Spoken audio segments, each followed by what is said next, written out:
This will be in my home, in my THX, in my Lucasfilm Limited THX sound system cinema, around late this month, early next month, estimated.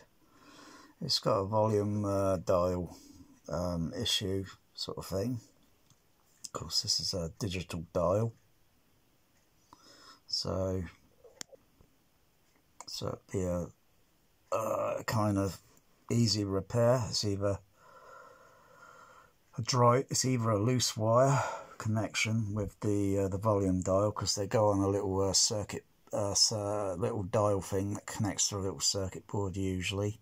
It might be a main board, but the component no doubtly will be soldered onto that main part of the circuit board that's part behind this panel. It's just a case of open it up, check the part number, which should be on the back of the component. Component's very small. It's a common part. It's very common. They're found in anything. That's most things. Even in parts, say like my Sony SDDS or any of my other Dolby CP cinema processors, a CP500 or maybe a CP750, or even a common AVR today, because it's a sort of small part. It's a common part. In this case, I wouldn't be too surprised if I can actually find the actual original part, but it doesn't really make any difference as long as the values and all that, the component and such, it's an easy repair. Or it's a dry solder joint. It's, other than that, the listing is A-OK, everything else works on it, etc.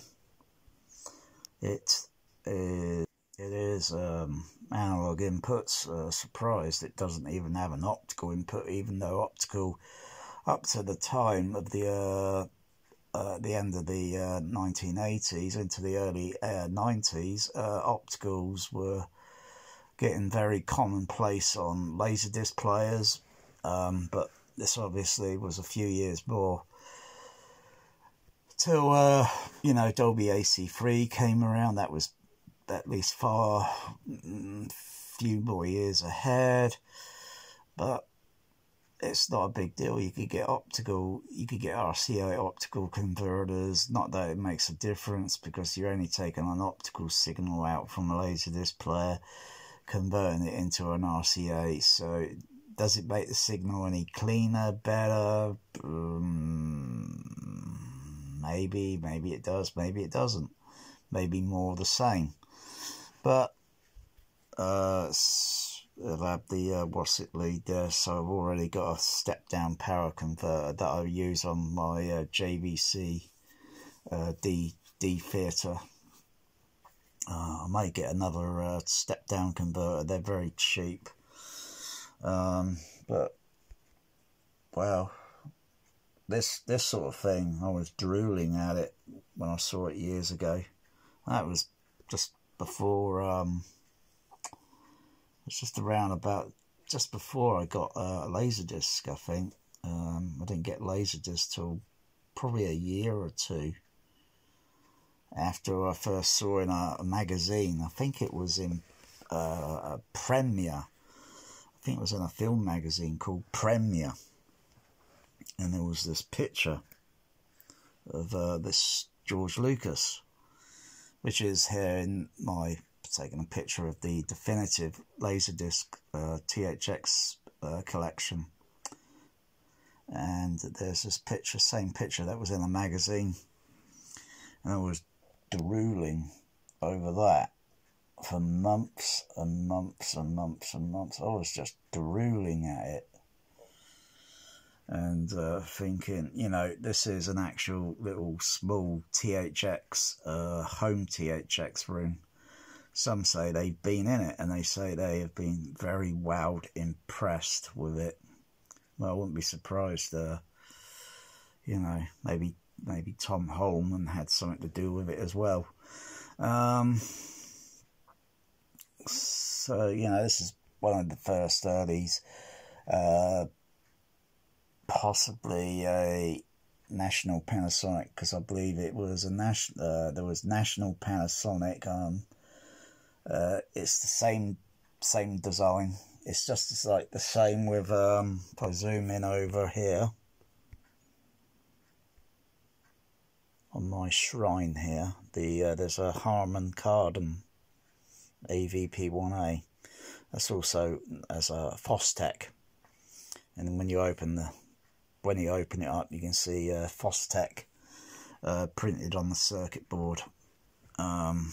So yeah, very rare to get one of these, and I've been watching it for about a year or so, about a year now. Price has come down a little bit on it.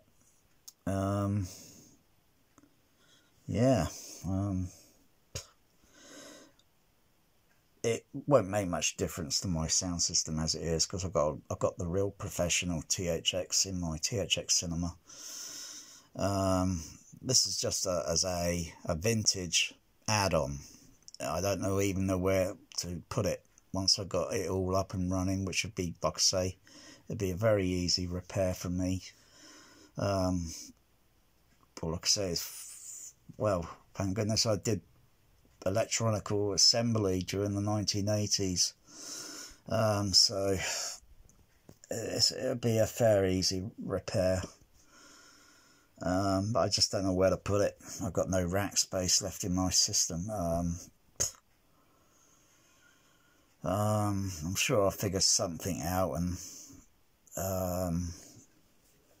where to place it. But I can't place it on top of where it is at the moment with a Technic on top of an Onkyo AVR, and then I have leads running out. Of course, the leads going into it would be a basic.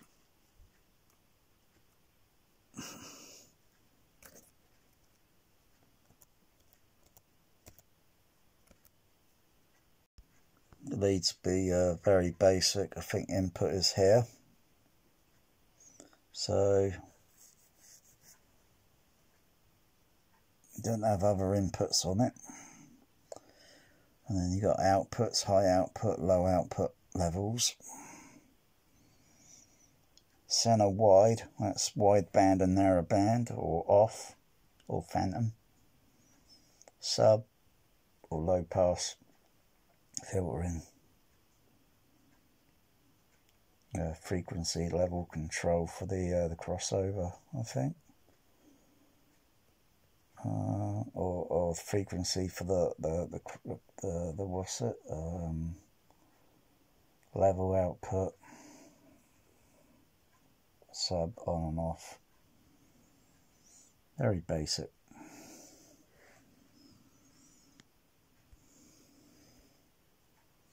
And then you got on off test signal.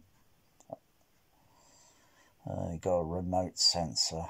You got short and long test. So the cycle, the pink noise will probably go around fast, and then you got very slow sort of. That's just to test whether the system is up and running. It's okay. It's not really there to equalize speakers unless it's outputting a wide band pink noise. Most commonly they are narrow band, and you've got to use a test calibration disc with full range spectrum. And you got control levels here to adjust. I like the dials. I like these dials. I think they look pretty cool. They're also sort of similar on other Technics, vintage. Of course, volume dial, and then time delay down here for a time delay. And that's usually only for the surround signal, because the front LCRs and stuff, they're already time delayed. By the time they reach your seating, they're already then time delayed. Got a nice Lucasfilm THX audio badge on it. Yeah, you don't get them like that today on home THX. Today it's a rubber stamp. Just says THX, you know, because it's sold privately. Did it in the early 2000s. Pity, really. Should have kept it in the house.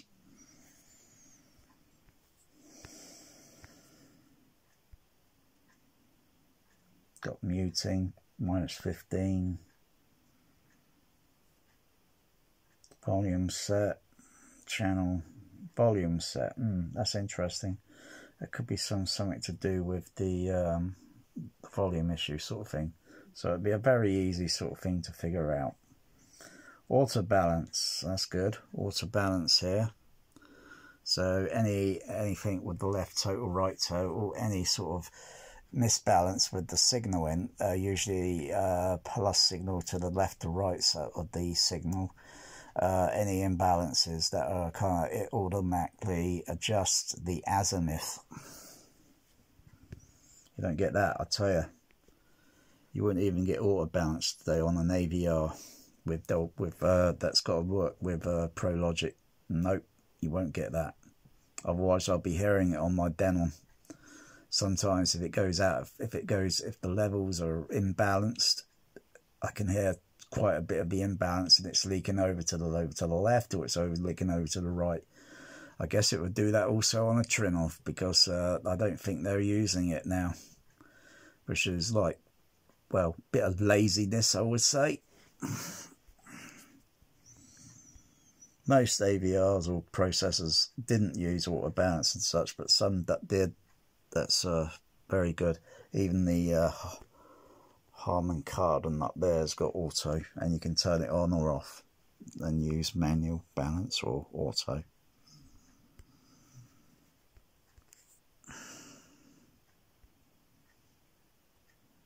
Of course, it's got center channel adjustment, and you got your input for your left and right. So you do the balance and you listen. Other things like the Harman Kardon up there has got level balance VU or LED meters, so you can see the level, and then you can see the max level, so you're not clipping the signal, okay, on the input, so you could get the levels coming up, and you're not, you know. This doesn't have it on this because it's a bit very early day sort of thing, but they could have done that, because that sort of thing is even so common on Dolby Cinema processors. And of course, you got the Pro Logic, got THX Cinema Academy filter. That's good. Academy filter. Not many things today that have Academy filter. You got Dolby Surround, conventional, and you got THX. Of course, that activates the THX proprietary technology.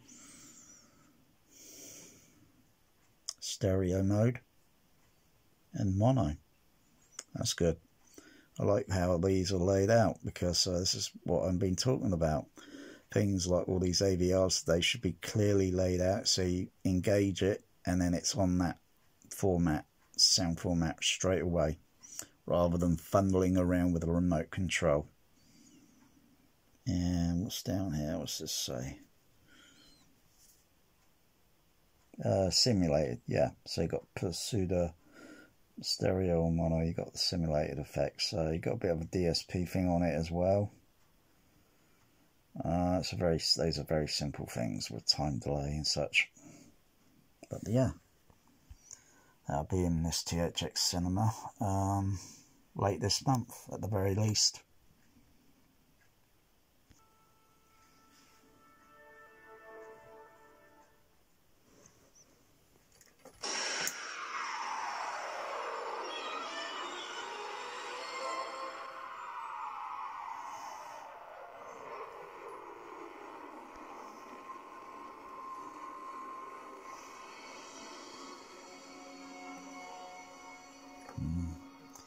The THX Rumble Overlord. Damn right I'm listening. Not many people do that there.